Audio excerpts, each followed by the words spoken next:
Bonjour and welcome back to Famous Interviews.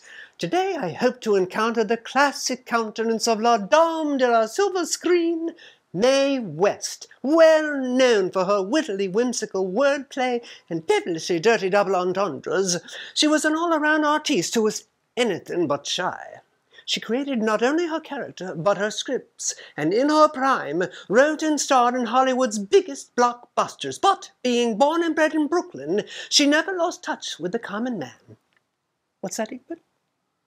Yes, I suppose I should have said men. She had an appetite she was famous for feeding, and a reputation she punctiliously promoted, on screen and off.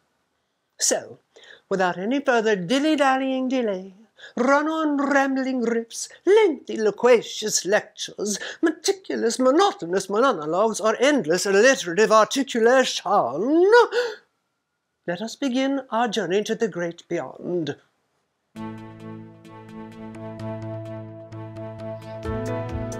Alrighty then, good to get off my feet.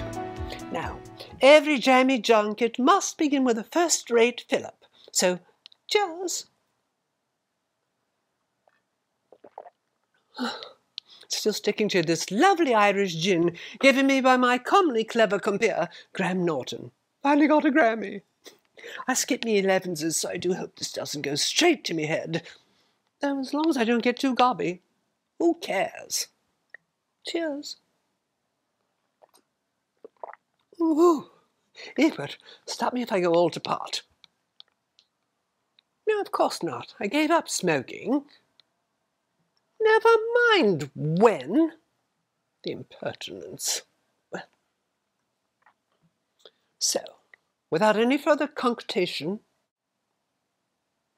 I shall now initiate the invocation of that sinuous siren of cinema, Mae West.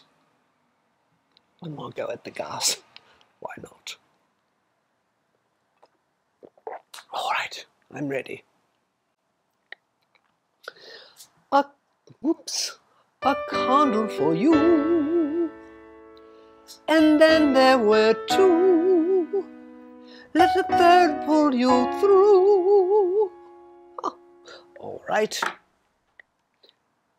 My dearest Mae West, I offer this fragrant gift of respect, organs of lusty flowers, all in full bloom or fresh and erect, saluting your sexual powers.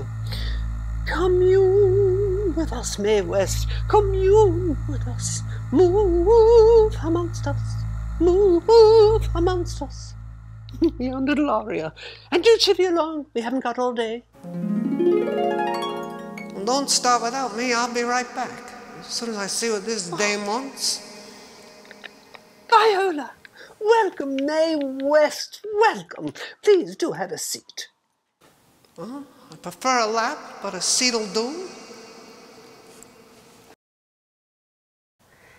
And don't you look gorgeous? Thanks, honey.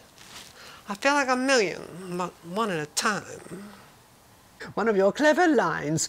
You really did love men, didn't you? Well, sure. Men are like oysters. Shuck 'em right and they slide in easy. So full of little pearls. You attracted so many brawny beaux. What's the best way to hold on to a man, would you say? Oh, men are easy to hold, but hard to keep. The harder, the better. Miss West, sometimes you make me blush. Well, you could use some color. I think there's one you're missing. You're missing a few yourself. Well, I can fix that. Lovely. What I like about you is you always say whatever's on your mind, no matter. That takes a very strong woman. You were ahead of your time in that way. What did you think of women's liberation? Oh, I was all for it. Way ahead of the curve. Yes, your infamous curve. Now, Mae, everyone gives you credit for discovering Cary Grant. Tell us, is that true? Well, sure it was. I needed a leading man for my first picture. So walking out of the studio, I happened to look over this way, and I sees this man come along, and I says, he's just about the best looking thing in Hollywood. Who is he? And they says, oh, that's Cary Grant, but we haven't used him in a picture as yet. And I says, if this guy can talk, I'll take him. And when he said, how'd you do, in that voice, I gave him the lead. I liked him so well, I gave it to him twice. You gave it to him twice? Cary Grant? There must be some juicy gossip there. Sure, lots of juicy, but I don't gossip. Well, you were a titillating twosome. Speaking of twosomes, how is it you never married? Well, I did.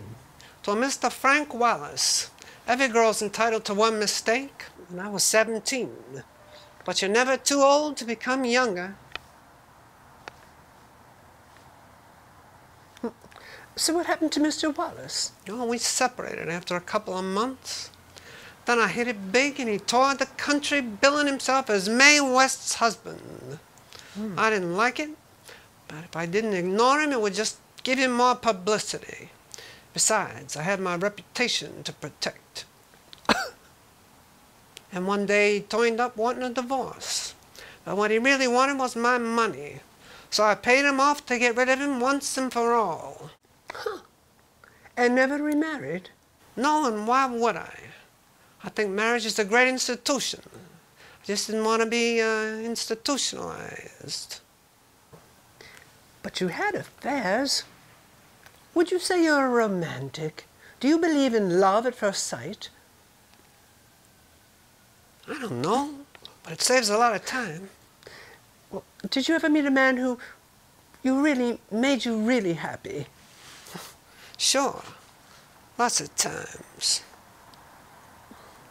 What about your spare time? Any hobbies? Men. Any other hobbies? Other men. All right. Any particular type of man? I like two types of men, foreign and domestic. You're really working the man theme here. Well, men were my career. But your career was so much more. Back in the day, it was unusual for a woman to be as successful as you. You were a force to be reckoned with. That can be flattered. If I didn't know better, I'd say you were trying to get on my good side. Only we both know I ain't got sides, I only got curves. And they're all good. And what comes round goes around. Now do tell us how you got your start. I started at the age of 8. I went to dancing school for about 2 weeks. Only 2 weeks? Well, I was pretty fast, even then. After that, I was put into a dramatic stock company. I really came up the right way. Not that there's anything wrong with coming up the hard way. In fact, it's one of my favorite ways. But I came up the right way in the best plays and the best stories. Then I became a headliner in vaudeville. Then I was in musical comedy, revues, dramas. Then I wrote my own plays, and then Hollywood, where I wrote my own pictures. Did you ever do a nude scene? Well, sure. Not on screen. I didn't go in for nudity on screen. I don't think it's necessary. And yet your movies were très suggestive. Were any of them censored? You should do your homework. I brought on the censorship. When I first started my movies, that's what brought on the censorship. It was my suggestion that they read the script before I shoot the scene. Sometimes I'd put things in that I knew they were going to take out, just to make them happy, you know. Well, clever woman. Forgive my staring, but goodness, that necklace is gorgeous. Goodness had nothing to do with it.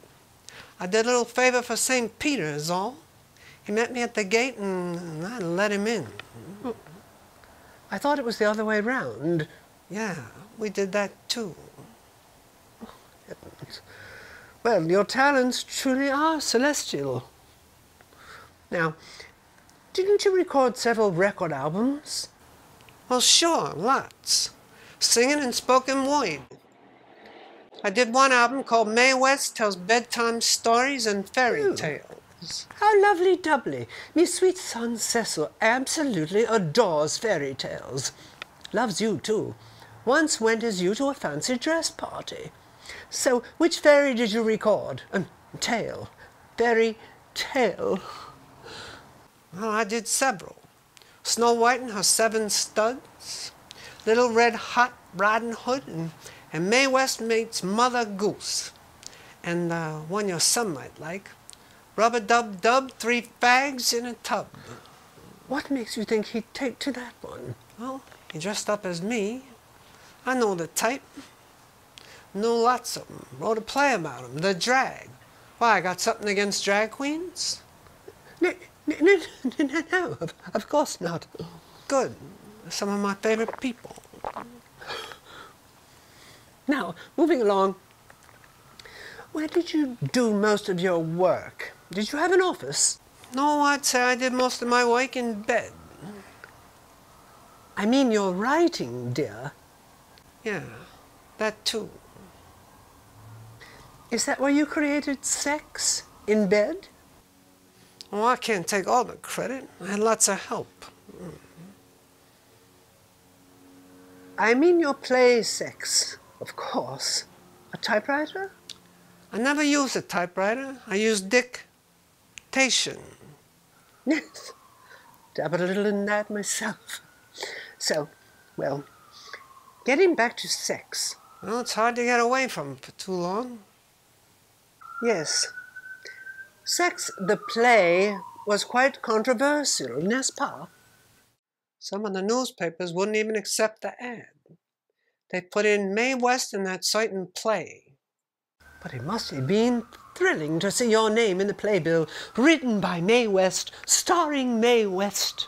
Oh, I didn't put my own name on it. Why not claim all the credit you deserved? I didn't want to put starring Mae West, written by Mae West, Mae West, Mae West. Be like famous interviews, starring Mary Pozah, written by Mary Pozah, sets, lights, and costumes by Mary Pozah. It's too much, and too much of a good thing ain't always wonderful. Depends what thing, and how good. And by the way, it's Lady Mary Pozah. Oh, I get you. Like Lady and the Tramp. Lady and the Tramp was about dogs, darling. Well, if the collar fits. You went to court for that play Sex, didn't you? Yes, I did. Legend has it the judge asked, are you trying to show contempt for this chat show? I mean, court? And I said I'm doing my best to hide it. And he sent you to jail? Had a grand time. Was wined and dined by the warden. And when I was released and got home, my maid said there were 10 men waiting to see me. Oh, I said, I'm a little tired tonight. Send one of them home. My, oh my. Well, they are irresistible men, aren't they? So appealing to the feminine sensibilities. Of course, some men are cold-blooded reptiles, like me ex-Frederick. Rick. Wrong from the start. I'll find the right hot-blooded man and you can have your snake and eat it too. Just gotta find the right type is all. I don't know what my type is. Do you like tall men or short? Oh, I'd say I like 'em big. The bigger, the better. Then you'd have loved Frederick. He was enormous. Did I mention he abandoned me at the altar? Well, maybe you're lucky. After Mr. Wallace, I never got tied down again. Maybe tied up. Well, sometimes I'd like a man to give me a hard time. Well, again, you'd have loved Frederick. A battle from start to finish. A good man is like a hard-won victory. He don't come easy.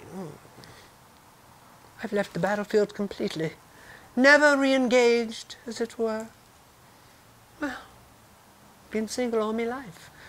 And just between you and I am a little too old for courting. Ah, you're never too old. And dating ain't so bad. It's like fishing. If you hook one too small, just toss him back and try again. I abhor the whole dating scene. Abhorring's my favorite scene. Made me famous. Now come on, don't be shy. Men are like paper towels. They come in a roll, and when fully absorbed, you just toss them out. I'm too fond of the blokes to use them like that, no matter how much they cock up. I'd say the more they cock up, the more I like them. Well, they are scrummy and so pretty to look at. Well, there's nothing so irresistible as a well-dressed man. Don't you just love a man in a tux? Well, I love them better out of it. I like to see a man relaxed. Watch him stretch out. Darling May, such a libertine. But just between you and I, do you ever regret limiting yourself to a purely sexual persona? You're obviously a very talented and intelligent woman. Surely you'd have been equally successful without it. Je ne regrette rien, as they say in Paris. I saw an opportunity and I used it. Besides, I wasn't doing anything different from anyone else. I was just honest about it. Some people go their whole life pretending they don't have certain feelings, and they're scandalized because I didn't. But they paid to see mine, and I made a fortune. And I ain't sorry or ashamed. I liked sex, and sex liked me. Like Mr. Sondheim said, you gotta have a gimmick. Well, sex was mine. You're like Natalie Wood as Gypsy Rose Lee. Never took it off, just teased. Well, kudos to you. And what a stimulating life. And now afterlife. May I ask, is there sex in heaven? Well, sure there is. Wouldn't be heaven without it. Of course, loving ain't the same without certain parts. But what's lost in one way is made up in another. Now I can go on and on as long as I like. I got eternity. Speaking of which, it's time I got back to paradise. A real angel promised to come up and see me. Take me to cloud 9. Quel fromage! Ain't nothing cheesy about it, just pie in the sky.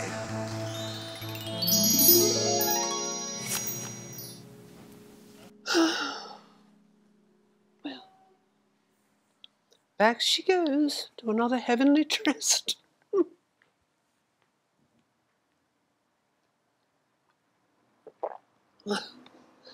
How nice of her to drop in on us and share a few moments, ces beaux mots, many of which we've heard before. Poor thing. Tends to repeat herself, vraiment? Did you know May is short for Mary? 2 Marys, but only 1 lady. Well, she lived her life the way she wanted, and I, for one, am a teensy tad jealous. Darlings, I hope you enjoyed May's magical materialization as much as I, and you'll join me for my upcoming conversation with a yet-to-be-determined visitante. Now don't forget to like this episode and subscribe to my channel. They make me say that. I am Lady Mary Pozah, and this has been Famous Interviews.